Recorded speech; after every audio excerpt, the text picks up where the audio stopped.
Boa noite, queridos. Vocês estão bem? Que bom, vocês estão bem? Eu gostei do homem. Tá muito bem. Glória a Deus. Como é bom nós estarmos aqui nesta hora. Abra sua Bíblia na carta que o apóstolo Paulo escreveu aos Filipenses, capítulo 2, do versículo 25 ao 30. Carta que escreveu o apóstolo Paulo aos Filipenses, capítulo 2, versículos do 25 ao 30. Se você está sem a Bíblia, não se preocupe, está sendo projetado aqui no telão. Mas se você tem, abra a sua Bíblia, no nome de Jesus. Todos acharam, amém? Quem não achou, diga assim, espera um pouquinho. Amém. Diz assim a palavra do Senhor, na carta que o apóstolo Paulo escreveu aos Filipenses, capítulo 2, do versículo 25, aliás, vamos ler do 19 ao 30, diz assim: E espero no Senhor Jesus que em breve vos mandarei Timóteo, para que também eu esteja de bom ânimo, sabendo dos vossos negócios. Porque a ninguém tenho de igual sentimento que sinceramente cuide do vosso estado, porque todos buscam o que é seu e não o que é de Cristo Jesus. Mas bem sabeis qual a sua experiência e que serviu comigo no Evangelho como filho ao Pai. De sorte que espero enviá-lo a vós, que tenha provido, assim que tenha provido os meus negócios. Mas confio no Senhor também que eu mesmo em breve irei ter convosco. Julguei, contudo, necessário mandar-vos Epafrodito, meu irmão e cooperador e companheiro nos combates, e vosso enviado para prover as minhas necessidades, porquanto tinha muitas saudades de vós todos, e estava muito angustiado de que tivesseis ouvido que ele estivera doente. E de fato, ele esteve doente quase à morte, mas Deus se apiedou dele, e não somente dele, mas também de mim, para que eu não tivesse tristeza sobre tristeza. Por isso vos-lo enviei mais depressa, para que, vendo-o outra vez, vos regozijeis e tenha menos tristeza. Recebei-o, pois, no Senhor com todo gozo, e tendo-o em honra, porque pela obra de Cristo chegou até bem perto da morte, não fazendo caso da vida, para suprir para comigo a falta do vosso serviço. Leia comigo ainda Filipenses 4, 18, onde diz: Mas bastante tenho recebido, e tenho em abundância, cheio estou, depois que recebi de Epafrodito o que da vossa parte me foi enviado, como cheiro de suavidade e sacrifício agradável e aprazível a Deus. O 19, o meu Deus, segundo as suas riquezas, suprirá todas as vossas necessidades em glória por Cristo Jesus. Pode sentar, querido. Pai, esta é a tua palavra e sob ela eu coloco a minha vida. Fala comigo e com meus irmãos, Deus. Aquilo que me expus durante esse dia, meu Pai, que no nome de Jesus, tu, Espírito Santo, que habita em nós, tu tens a primazia no nosso meio e nos ensina aquilo que tu queres que nós aprendamos nesta noite, no nome de Jesus. Amém? Você está sentado, está confortável? Está tudo tranquilo? Glória a Deus. Nós estamos hoje propondo um tema: altruísmo, amor que não espera receber nada em troca. Até parece uma palavra de trava-língua, né? Altruísmo. O que vem a ser altruísmo? A gente vai chegar lá. Essa história de Epafrodito, olha, outra palavra difícil. Epafrodito. Talvez seja a primeira vez que alguns de nós estejamos ouvindo o nome desse irmão, que tem um nome incomum, mas ele realizou uma obra também extraordinária. Em apenas 7 versículos, você só encontra a história de Epafrodito na carta que Paulo escreveu aos Filipenses, capítulo 2, do versículo 25 ao 30, e o capítulo 4, versículo 18. Este homem com esse nome estranho, mas ele tem uma obra tremenda, que eu creio que ao final desta reunião, todos nós sairemos daqui com corações abrasados de alegria, por saber que a igreja de Jesus Cristo, ela tem pessoas iguais a Epafrodito, iguais a mim, a você, que nos dispomos a realizar a obra sem importar quais circunstâncias ocorram durante esse trajeto de nossas vidas. Essa história, ela tem seu início, o pano de fundo, como a gente diz, o seu contexto, está no livro de Atos, capítulo 16. Paulo estava em sua segunda viagem missionária, e ele estava numa cidade chamada Troade, e ele queria ir para outros lugares, mas o Espírito Santo não permitia que Paulo fosse. Até que à noite, enquanto ele dormia, ele teve um sonho, e um homem dizia assim para ele: passa a Macedônia e nos ajuda. Paulo se levantou daquele sonho e ele disse: isso é coisa de Deus. Ele chamou a Silas, Lucas já estava com ele, e a Timóteo, e disse: vamos lá, vamos. Macedônia fica na região norte da Grécia, já era a Europa, já é Europa. A primeira vez que eles, como missionários, chegaram no território da Europa, através da Macedônia, e nessa região estavam as cidades de Filipos e Tessalônica. E Paulo vai com seus amigos para aquela cidade, e ali ele prega o evangelho como o Senhor mandou, e ele, junto com seus amigos, ele chega ali e faz uma revolução, como de costume, onde chega a palavra de Deus, há uma revolução nas nossas vidas. Quem éramos nós há tempos atrás? Quem somos nós hoje? O que o Senhor tem feito e ainda fará em nós e através de nós? Assim Paulo levou aquela palavra. E eles chegaram naquela cidade de Filipos. Filipos era uma colônia do Império Romano, apesar de ser na Grécia, mas era uma colônia do Império Romano. E Paulo, assim, à tardinha, com os seus amigos, disse: vamos procurar um lugar para a gente orar. E eles foram até a beirada do rio, a margem do rio, E quando chegou lá, ele encontrou algumas mulheres que estavam ali também. E entre elas, estava uma mulher chamada de Lídia, que era uma comerciante que vendia púrpura, e era uma mulher temente a Deus. E Paulo começa a expor o evangelho, e aquela mulher, Lídia, ela vem a acreditar naquela nova mensagem, e ela foi a primeira pessoa do continente europeu a se converter ao evangelho de Jesus Cristo. E ela chegou para Paulo e seus amigos e disse: se bem parece a vocês, vocês podem hoje pousar na minha casa. Ela abriu a sua casa para os apóstolos, para os discípulos, e ali se continuou a ter reuniões. Assim nasceu a igreja em Filipos. E teve outro acontecimento interessante. Havia ali uma moça que tinha um espírito de adivinhação, que vivia perseguindo os discípulos, onde eles estavam, e dizia: ei, estes daí verdadeiramente anunciam o novo caminho de salvação. E Paulo se incomodou com aquilo. Não foi da primeira vez, nem da segunda, mas ele chegou para aquela moça e ordenou que aquele espírito imundo saísse da vida dela, e assim de fato ocorreu. Só que os senhores daquela moça, que ganhavam dinheiro com aquele espírito de adivinhação, ficaram muito irritados, e pegaram eles e levaram para o pátio e açoitaram eles e mandaram prender. À meia-noite, nós já sabemos que Paulo e Silas estavam presos em grilhões. Não podiam se soltar de forma alguma. Poderiam estar murmurando, reclamando: olha, eu estou fazendo o serviço de Deus e Deus me deixa acontecer uma coisa dessa. Como é que pode? Ao contrário, Paulo e Silas começaram a adorar, a louvar, a exaltar, a glorificar a Deus. E de repente houve um grande tremor de terra, um grande terremoto, e todas as cadeias foram abertas, os portões. Quando o carcereiro viu aquilo, pegou a espada, já ia se suicidando. Paulo disse: epa, não faça isso. Não faça isso, todos estão aqui, ninguém foi embora.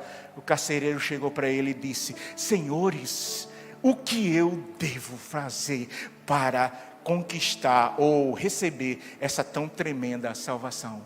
Paulo disse lá em Atos 16:31, crê no Senhor Jesus e serás salvo, tu e a tua casa. E assim, queridos, aconteceu na vida daquele homem, daquele carcereiro. Não só ele, mas os seus. Imagine a alegria que reinou naquela casa a partir daquele dia. E na vida de muitos.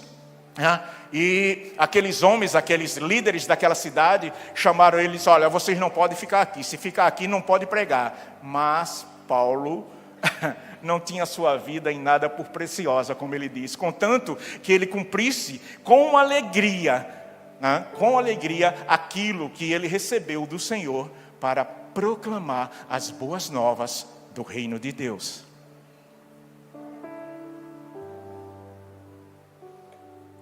E isso aconteceu no ano 51 depois de Cristo, sabe? No ano 51 foi o começo da igreja em Filipos. Daí Paulo escreve aos filipenses, moradores de Filipos. Entende? Isso aconteceu no ano 51 com digamos assim, a maior... a palavra me fugiu, mas ela está chegando, né? A sílaba tônica, né? A maior importância dessa carta que Paulo agora escreve aos filipenses, a nota, sabe, mais, digamos assim, potente, fala de alegria. Porque Paulo, com seus amigos, apesar de estar vivendo em cadeias, né? Em prisões, em açoites, em tantas coisas que aconteceram com ele, ele tinha alegria no coração, porque ele dizia, gente, eu não estou sendo preso porque eu roubei, porque eu matei, porque eu fiz alguma coisa errada, eu estou sendo preso por proclamar as boas novas do reino de Deus, e isso para mim me traz muita alegria. Por isso que no versículo 4 de Filipenses capítulo 4, ele diz, regozijai-vos sempre, outra vez vos digo, regozijai-vos. Regozijar-se é ter uma alegria profunda, independente das situações, das circunstâncias. Não são momentos de alegria, mas é uma atitude constante de alegria, mesmo em cadeias, mesmo em problemas. O tempo anda. 10 anos depois, no ano 61 depois de Cristo, Paulo está em Roma, preso. A primeira prisão de Paulo em Roma. Dessa vez ele não ficou no cárcere mais íntimo, ele conseguiu alugar uma casa, ficar nessa casa, tinha a guarda pretoriana, que era a guarda, né, romana, tomando conta de quem entrava naquela casa em que ele estava, mas ele tinha a autorização de receber pessoas. E a igreja que ele fundou em Filipos, há 10 anos atrás, soube que Paulo estava preso. Paulo já estava avançado em idade. E eles ficaram assim, porque a igreja de Filipenses, ela é elogiada por Paulo por ser uma igreja missionária na sua essência. Porque é responsabilidade de uma igreja missionária sustentar os seus missionários e não jogá-los a ermo de qualquer maneira. Então a igreja de Filipenses, ela é elogiada por Paulo, porque ela se tornou uma igreja missionária e era uma igreja financeiramente mais pobre do que a igreja de Coríntios, que era uma igreja abastada. Mas Paulo lança ao rosto dos coríntios que ele sempre procurou não ser pesado a ninguém. Nós sabemos que Paulo era um construtor de tendas. E ele diz, olha, meu povo de Coríntios, eu não preciso que vocês me deem alguma ajuda para depois me lançarem em rosto. Porque os macedônios, eles têm me suprido em todas as minhas necessidades. E a igreja de Filipos, volta a dizer, sabendo dessa necessidade de Paulo, ela procura agir com esse amor que não espera nada em troca. Altruísmo é isso. Altruísmo, se todos nós praticássemos mais o altruísmo, e o mundo seria um lugar bem melhor de se viver. Afinal, o que vem a ser altruísmo? Altruísmo fala de empatia. Eu tomar a tua dor, Neto, eu me colocar no teu lugar, não apenas simpatizar contigo, mas ir mais além, tomar a tua dor, assumir e querer que você se dê bem, sabe, sem pensar em mim mesmo, eu estou em segundo plano, você é o mais importante nessa hora. Altruísmo fala disso, e o maior exemplo que nós temos de altruísta, claro, é Jesus Cristo. Ele se doou por amor a mim e a você, ainda que nós não merecêssemos. Sabe, Paulo escrevendo aos Romanos capítulo 5, versículo 8, ele diz: Deus prova o seu amor, sabe, enviando o seu Filho, o seu amor para conosco, enviando o seu Filho para morrer em nosso lugar, sendo nós ainda pecadores. Isso é uma prova de um amor altruísta. Pode parecer uma palavra estranha, mas significa isso, é empatia, sabe, é se importar com o outro, sabe, é tomar a dor do outro, é chorar com o outro, mas também sorrir com o outro, e dizer: vamos, se você quer ir 1 milha, vamos 2, ou 1 quilômetro, vamos 1 segundo, mas eu quero resolver isso com você, ainda que eu mesmo esteja passando por problemas, e às vezes problemas sérios, mas eu quero, é a minha atitude, socorrer primeiro você, depois eu penso em mim. Isso não é deixar de me amar, mas era amar ao meu próximo como a mim mesmo, sabe? E Epafrodito foi este homem, a Bíblia não fala da idade dele. Esse nome Epafrodito é um nome grego, significa dizer que ele era preferido de Afrodite, a deusa do amor, da beleza, da mitologia grega. Mas só que este homem, ele se converteu possivelmente nessa jornada missionária de Paulo, quando fundou a igreja em Filipos, e ele era uma pessoa que nós vamos ver que Paulo elogia ele bastante, por causa do seu caráter, por causa da sua transformação, por causa da sua decisão de socorrer pessoas. Acredito eu que Paulo não foi o primeiro, nem o último que este homem fez isso, sabe? E nós vemos que o altruísmo como o amor que não espera nada em troca, porque o nosso amor, ele é egoísta. Egoísmo é o contrário de altruísmo. Altruísmo é eu me doar. Egoísmo é eu reter tudo para mim. Tudo é meu. É que nem aquele menino pequenininho. É meu, é meu, é meu. Eu não reparto com ninguém. Já o altruísta, ou seja, aquele que ama verdadeiramente, ele quer compartilhar. Ainda que com dano próprio às vezes. Mas ele quer socorrer. Ele quer ir até onde está o necessitado. Não importa, porque nós vamos ver aqui que o próprio Epafrodito, ele morava em Filipos e Paulo estava em Roma. Isso dava uma distância mais ou menos de 1.500 quilômetros. Fazendo uma conta simples, né? Epafrodito, ele percorria por dia cerca de 35 quilômetros. Isso dá mais de 1 mês de caminhada. Naquela época não tinha avião, naquela época não tinha Pix, porque poderia ser feito um Pix para Paulo. E a igreja, ela conseguiu, a igreja de Filipos conseguiu donativos. Supostamente não eram donativos de muita carga, porque a Bíblia não diz que ele foi de algum tipo de cavalgador, ou seja, de animal, de cavalo, de burro, de jumento. Ele foi a pé, possivelmente deve ter pego algum barco para atravessar alguns mares, mas ele foi a pé.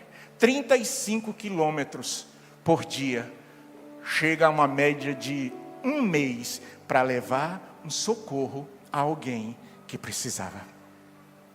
Sabe, um socorro a alguém que precisava. Alguém que precisava. Queridos, daqui até 2 Riachos são 186 quilômetros. Né? Não é tão longe assim. Não é tão longe assim. Será que nós estamos dispostos a ir a pé? Até 2 Riachos? Vamos mais perto, Messias, 37 quilômetros. Será que nós estamos dispostos a ir a pé até Messias e chegar lá e dizer: ô meu caro evangelista Eliabe, aqui está o donativo que Maceió passou, que Maceió mandou, e mais, eu vou ficar contigo aqui 1 mês, te ajudando. Porque assim fez este homem com esse nome incomum, mas que tinha um coração grandioso. Já imaginou? A igreja primeiro confiava nele, de mandá-lo levar esses donativos até Paulo lá em Roma, porque Paulo já não estava mais construindo tendas. E a igreja com amor, a igreja missionária é isso, é o amor que arde em fazer missões. Eu tenho uma expectativa, e eu oro, para que a igreja do nosso país, ela deixe de ser uma igreja de entretenimento, e passe a ser uma igreja missionária. Que se gasta 80% com entretenimento, e apenas 20% com missões. Essa é a minha expectativa. Eu digo a igreja brasileira, eu não estou falando desta ou daquela, estou falando da igreja brasileira. O Brasil é conhecido como uma nação de grandes pregadores, o Brasil precisa ser conhecido como uma nação de grandes missionários, dos quais eu me ponho. Eu quero fazer também, eu quero fazer. Então este homem chamado Epafrodito, vou repetir muito para ficar fixado, que a atitude desse homem é o que me impressionou. Uma história em 7 versículos. Parece pequena. Eu não vejo nenhuma história na Bíblia pequena. Cada uma, como foi dito, tem o seu tempo. Cada uma tem o seu limite. Mas cada uma tem a sua importância diante do Pai. Se foi realizada, não é a quantidade, não é a amplitude. Deus sabe o porquê. Cada pessoa recebeu algo diferente para fazer. Para fazer. Então, quem foi este homem com esse coração tão generoso? Porque ele poderia dizer, vou nada. Vão me emprestar um cavalo, um alazão, que corre bem. Vão me emprestar os alforjes, né? Ou seja, vai muita carne seca, vai, sei lá, muito feijão, muito arroz tropeiro, sei lá, muito vinho do bom. Vai isso?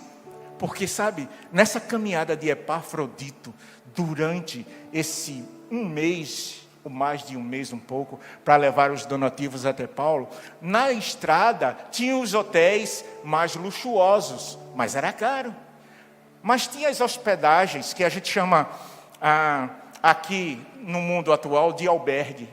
Ou seja, nesses albergues, para pernoitar, a pessoa não conseguia dormir num quarto sozinho. Muitas vezes os pratos, os talheres não era só para uma pessoa. Muitas vezes você estava deitado, ou o Epafrodito estava junto de malfazejos, de pessoas com má intenção, até mesmo de tomar dele os donativos. Não sei como ele escondia tudo isso. Ele passou tudo isso durante esta caminhada, mas não relata aqui que ele reclamou. Ao contrário, ele chegou em Roma, depois desse 1 mês de viagem. Queridos, não é fácil, sabe? Caminhando. Ele não foi de avião, ele não foi de navio. Ele foi caminhando. Ele não foi de cavalo, muito menos de jumento. Ele foi caminhando cerca de 1 mês para cumprir uma missão. E sem questionar, e sem reclamar. Porque o altruísta, uma pessoa altruísta, uma pessoa que tem um coração assim, generoso, ela não reclama. Ao contrário, ela faz com alegria, ela faz com satisfação, ela faz com zelo, ela faz com esmero, porque ela sabe para quem está fazendo, e ela não quer nada de volta. Porque doar algo esperando alguma coisa de volta, isso não é doar, isso é troca. Entende, queridos? Então, o Epafrodito, estou repetindo muito, mas é preciso. Seu nome, como eu já disse, significa favorecido por Afrodite. Mas esse homem, ele se rendeu a essa nova mensagem. Ele se rendeu ao Evangelho de Cristo. O seu interior foi transformado, a sua visão foi transformada, sabe, os seus interesses, sabe, as suas aspirações, o seu foco agora era trabalhar para o reino de Deus, sabe, e não era trabalho com holofote não. Já imaginou? Em cada caminhada que ele foi, em cada dia, ter alguém filmando para depois colocar no Instagram o que ele estava fazendo? Eu não estou dizendo que isso é errado, queridos, mas é honroso também fazer os serviços menores. Sabe, igreja, quando nós chegamos aqui, esse local já está limpo. Quando nós chegamos aqui, o banheiro já está cheirosinho. Quando nós chegamos aqui, tudo está organizado e preparado. Mas não foi preciso ninguém estar filmando para colocar no Instagram, não. Porque esse serviço, ele é honroso, ele é decoroso. É um serviço de renúncia, mas é um serviço de excelência, para que quando nós cheguemos aqui, encontremos um lugar confortável, um lugar organizado, sabe? Se a gente fosse chamar a equipe aqui que preparou tudo, é muita gente, fica aí, não tem problema não, Papai do Céu está vendo.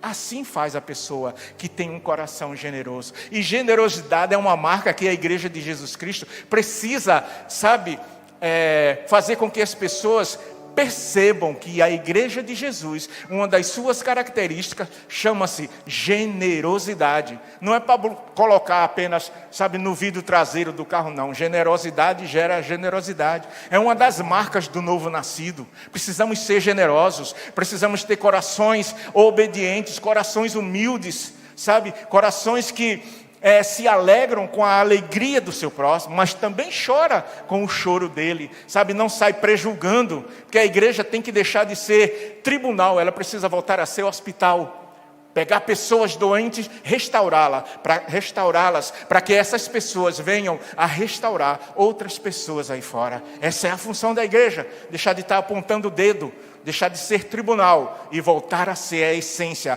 da igreja, que é hospital. Essa é a função. E assim fazia Epafrodito. Ele é uma daquelas personagens que está na Bíblia, que muitas vezes a gente já leu, mas ele é desconhecido. Talvez o nome dele, como eu disse, você esteja ouvindo hoje pela primeira vez, mas ele tinha essa qualidade. Um amor altruísta, sabe? Um amor que não mede esforços. Um amor que se sacrifica para que o outro viva bem. Esse tipo de amor que nos constrange, que a gente não sabe nem explicar. Esse tipo de amor que o Senhor coloca em nossos corações, sabe? Não fazemos isso apenas por pessoas que nós conhecemos, mas fazemos principalmente por aqueles que nem sabemos o nome, sabe? Nem sabemos da sua situação, seja ela econômica, religiosa, seja ela qual for. Ninguém vem com um letreiro na testa, eu sou bom, me ajude. É fazer o bem sem olhar a quem. Porque aquele que sabe fazer o bem e não faz, está pecando, está errando o alvo e saindo do foco que o Senhor quer para cada um de nós. Naturalmente, esse nosso irmão, vou dizer de novo o nome, Epafrodito, não era judeu. Ele era gentil, ele era um grego, né? Esse nome dele era muito comum naquela região, tá bom? Ele era grego, mas ele se converte agora a esse novo caminho, a esse novo e vivo caminho. E ele é transformado, e ele passa não apenas falar sobre isso, porque aqui não tem nem fala do Epafrodito, mas tem sua atitude, que moveu muita coisa, sabe? Ele representa, naquele momento ele representava a igreja de Filipos. Paulo diz, olha, o Epafrodito é enviado de vocês. Ele está representando a igreja de vocês. E eu e você temos representado o lugar onde nós congregamos. De que forma? De que forma as pessoas têm nos conhecido? Como pessoas arrogantes? Porque ignorância é falta de conhecimento. Arrogância é desequilíbrio emocional. Ou como pessoas equilibradas. Ou como pessoas que têm um testemunho plausível. Que têm um testemunho diário. Aqui dentro pode ser muito fácil. Mas lá fora, o que tem visto os nossos vizinhos, os nossos amigos lá no trabalho, as pessoas aí fora, o que eles têm dito de cada um de nós. O que eles têm visto no nosso procedimento, na nossa maneira de ser e de viver. O que eles têm visto? Eles têm, através disso, ansiado em conhecer o Jesus e o Evangelho que nós dizemos que professamos, ou a fé que nós professamos. As pessoas aí fora estão interessadas em conhecer o Jesus que eu digo que amo, ou o Jesus que eu digo que amo, ele é muito sectário, ele gosta de grupinho, só o pessoal que usa aquela marca de roupa, aquele tipo de tênis, sabe? Só o pessoal que tem aquele outro tipo de carro. Será que é isso que eu tenho testemunhado aí fora, Não é isso que eu tenho aprendido aqui. Nenhum de nós. Nós temos aprendido a renunciar a nós mesmos, para que o outro esteja bem, seja ele quem for. Sabe? Seja ele quem for. Pode ser do alto clero, do baixo. Eu não acredito que Deus criou pessoas do alto clero, nem do baixo. Eu acredito que Ele criou pessoas. Nós aqui colocamos nomenclaturas, sabe? E Epafrodito não estava nessa, como diz os jovens, não estava nessa vibe. Não importava o que pudesse acontecer naquela caminhada. O que importava era a obra que ele tinha que realizar. Eram os donativos que ele tinha que entregar a Paulo. E assim ele o fez, independente dos problemas, independente das noites mal dormidas, independente do cansaço, da fadiga, sabe? Independente da doença, porque o próprio Paulo diz, olha, ele esteve quase à morte, mas quase à morte por causa do trabalho na obra de Deus. E isso não é ativismo, porque ativismo não vai levar a gente para o céu. O que vai levar a gente para o céu é a nossa fé, é o testemunho da nossa vida, é o caráter transformado, é a adoração ao nosso Deus, não por aquilo que Ele pode me dar, mas principalmente por aquilo que Ele é. Ele é Deus, Ele é Jesus, Ele é o Espírito Santo, Ele é. Se Ele fizer, Ele é Deus, e se Ele não fizer, continua sendo Deus, sabe? Deus sabe todas as coisas. Na abertura desse culto nós ouvimos aqui que há tempo para tudo debaixo do sol. E Deus sabe de todas as coisas. Todas as coisas. Todas as coisas. Paulo, quando escreveu essa carta, 10 anos depois que ele fundou essa igreja, ele escreveu com muita alegria. Leiam a carta aos Filipenses. É uma carta magnífica. Magnífica. A sílaba tônica dessa carta é alegria, é regozijo. Mesmo em meio aos sofrimentos. Ele diz, olhem para Jesus, que mesmo sendo Deus, está lá no capítulo 2 no início, mesmo sendo Deus, não usurpou ser igual a Deus. Antes, Ele aniquilou-se a si mesmo, esvaziou-se assim de si mesmo, sabe? E se tornou escravo, se tornou servo, se tornou homem de dores. E por causa disso, Deus o exaltou soberanamente, lhe deu um nome que está acima de todo nome. Há algum gozo, há algo a refletir, há algo de bom nesse exemplo de Cristo, o maior exemplo de um amor altruísta. Então, Paulo diz, completai o meu gozo. Entende, queridos? E ele está falando aqui de um homem comum, igual a mim e igual a você, que não teve nenhum momento de preguiça. Eu creio que ele foi o primeiro a levantar a mão. Eu vou levar, eu estou falando de Epafrodito. Eu vou levar esses donativos a Paulo. Ele está precisando. Há quantos anos ele tem nos ajudado? Há quantos anos ele tem saído por aí, pregado o Evangelho? Agora que ele já está mais velho, que já não está mais construindo tendas, é nossa responsabilidade.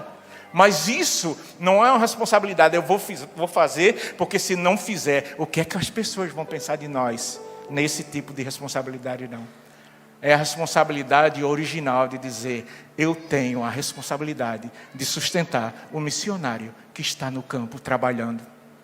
O missionário não está no campo sem fazer nada, ele está trabalhando, ele está se gastando, sabe? E cabe a mim e a você, como igreja, sustentá-los em nome de Jesus. Sabe, Paulo fala que Epafrodito quase morre, e Paulo diz, Deus é tão bom, porque se ele tivesse morrido por causa dessa doença, seria como eu ter tristeza sobre tristeza.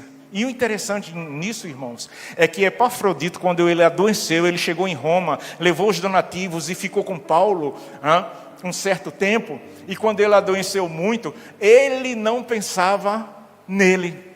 Sabe o que ele pensava? Nos irmãos da igreja de Filipos. Ele dizia, se os irmãos souberem que eu estou doente, a ponto de morrer, eles vão ficar preocupados e vão dizer, por que nós mandamos Epafrodito para ele morrer desse jeito? Até nisso, esse amor que se interessa pelo outro, ele pensava mais nos irmãos lá de Filipos do que na sua própria vida. Isso é amor. Uma das Característica do amor verdadeiro, do amor ágape, é renúncia.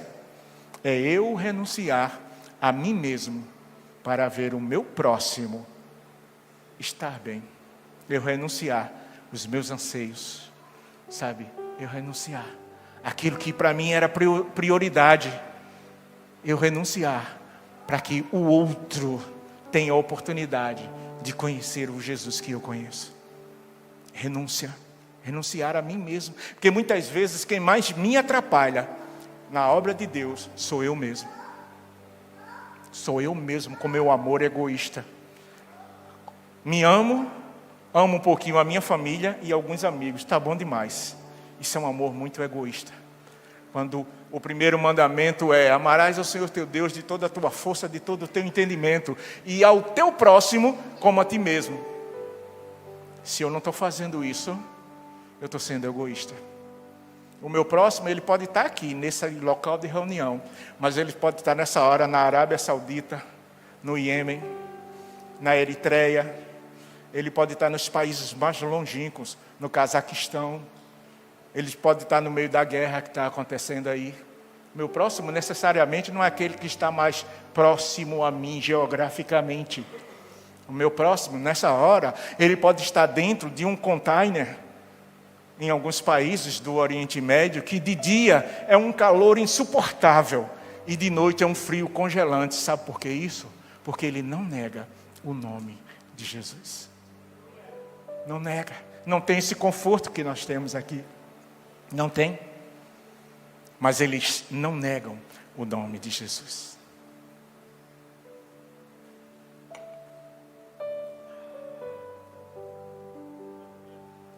Sabe, Paulo, ele elogia muito algumas características desse nosso irmão, chamado de Epafrodito. Uma delas, em primeiro lugar, Paulo diz que Epafrodito era um homem totalmente confiável, que sempre estava pronto a ajudar. Por isso Paulo se dirige a ele como meu irmão. Veja só. Paulo se dirige a Epafrodito como meu irmão. Quando ele chama Epafrodito de meu irmão, isso fala de afeição, isso fala de intimidade, isso fala de parceiro da mesma aliança. O que é teu é meu, o que é meu é teu. Entre nós não deve haver desavença, entre nós deve haver colaboração, cooperação, entre nós deve haver compreensão, perdão, entre nós deve haver o mesmo foco, o mesmo objetivo. Ele diz Epafrodito, meu irmão. Depois ele diz, e cooperador, fala de trabalho árduo, uma pessoa que coopera e não atrapalha. Pastor está fazendo daquele jeito, mas eu faria melhor. Então venha, querido, me ensine a fazer melhor. Porque o pior tipo de crente é aquele que não faz e critica o que faz. Porque é crente, cristão é diferente. Cristão diz, me dá outra vassoura, tu está varrendo aqui, eu quero outra, eu vou pegar daquele lado, vamos organizar tudo, para quando o pessoal chegar, está tudo tranquilo. O verdadeiro cristão, ele coopera, ele colabora, ele corrobora, ou seja, ele confirma a obra do seu irmão. E ele quer ver o seu irmão vivendo bem, o seu próximo vivendo bem.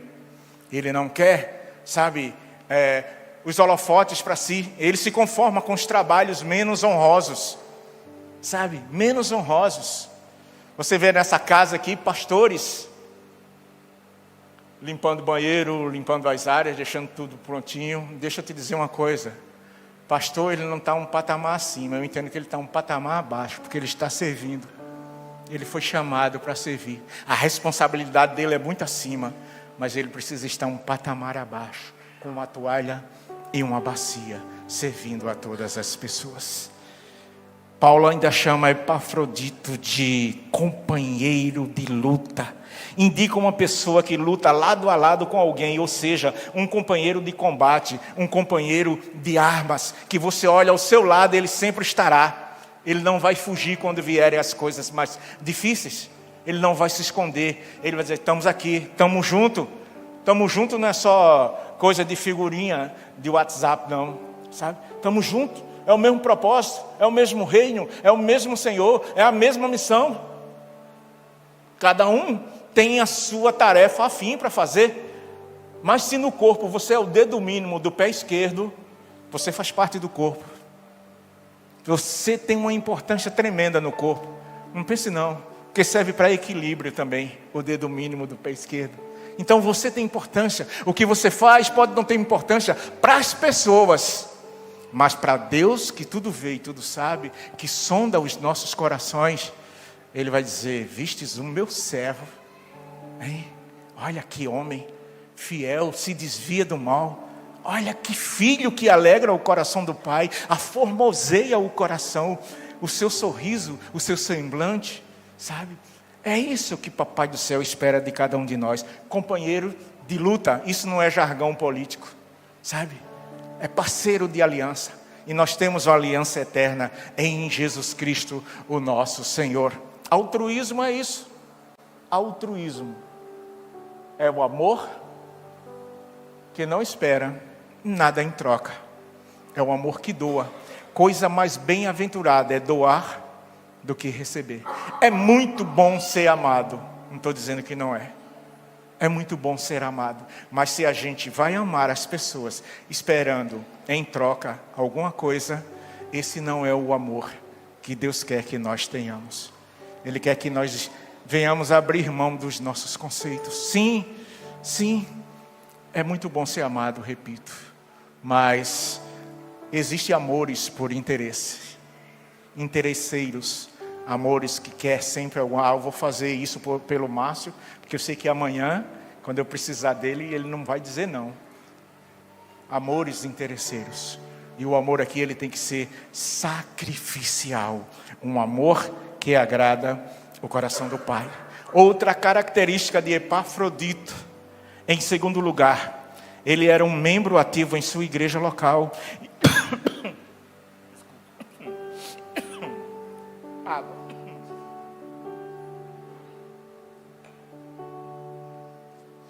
Ele era um membro ativo em sua igreja local.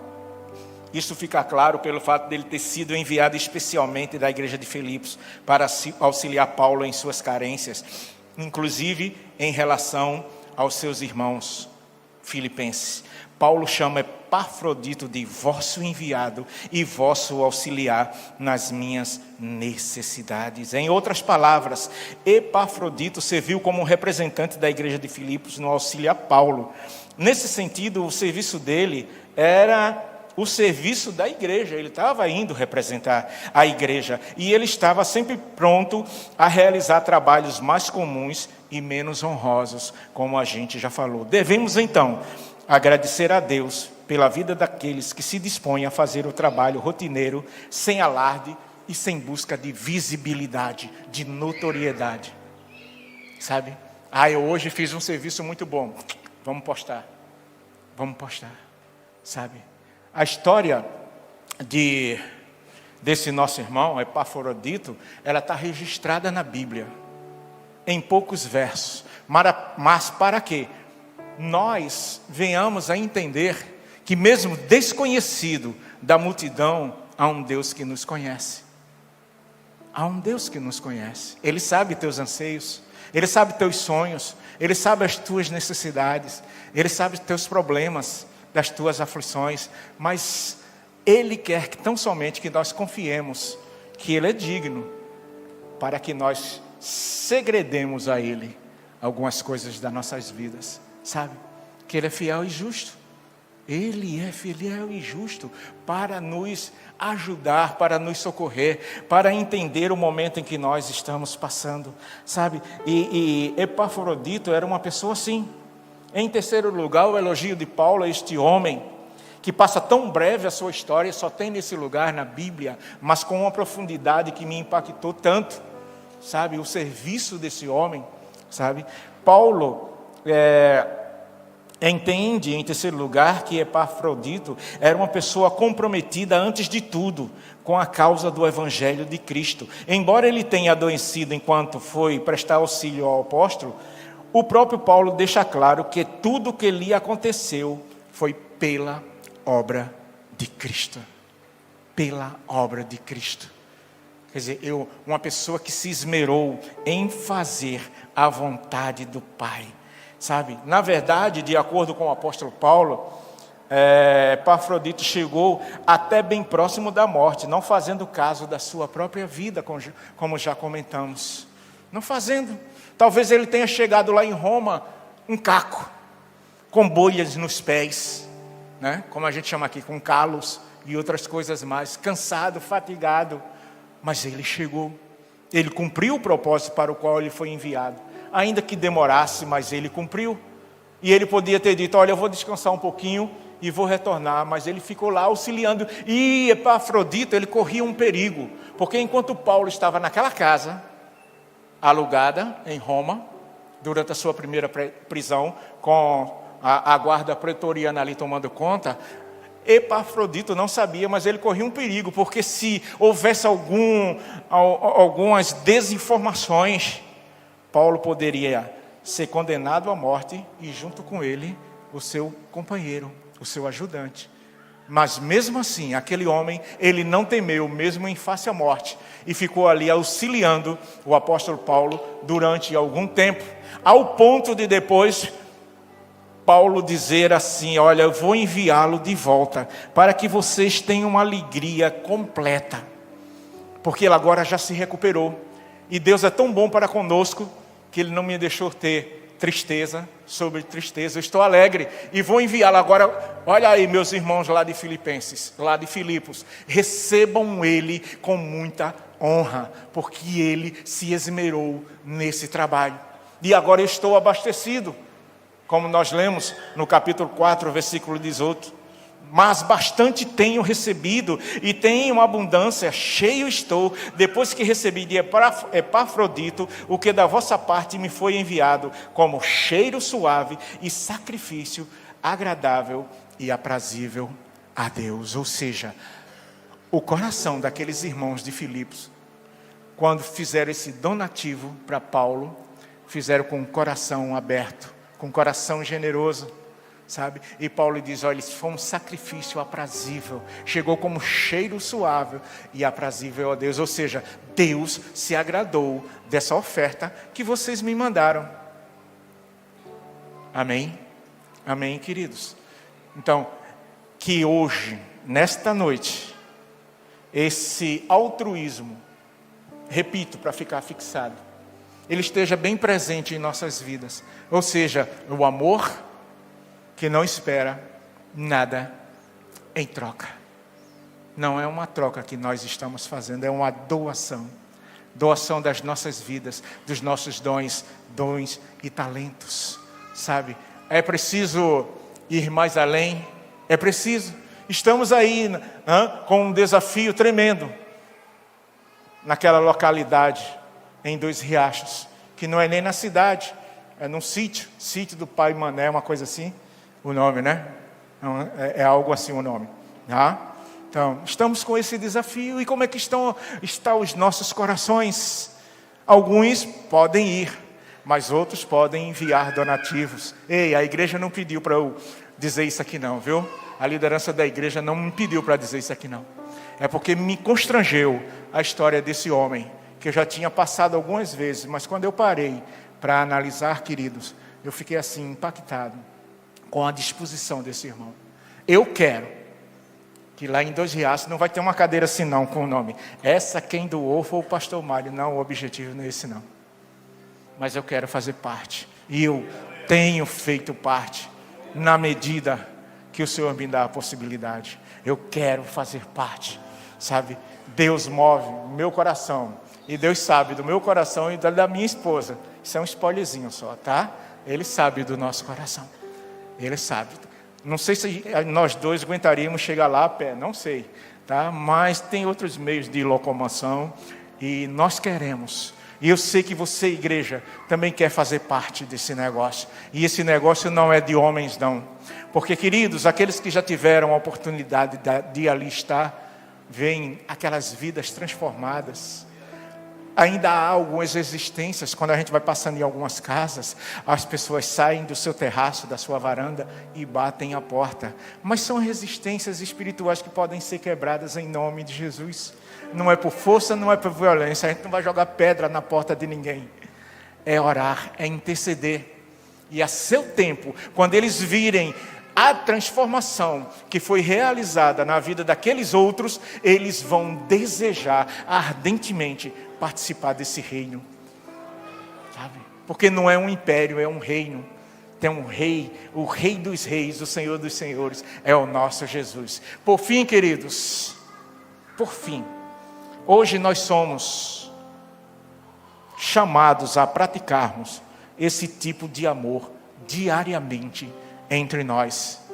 Graças a Deus que a nossa igreja aqui não tem campanhas, porque senão ia ser a campanha do amor. Você vai ter que amar 3 pessoas e trazer no próximo culto, e elas vão ter que dizer que você ama mesmo. Não é isso não.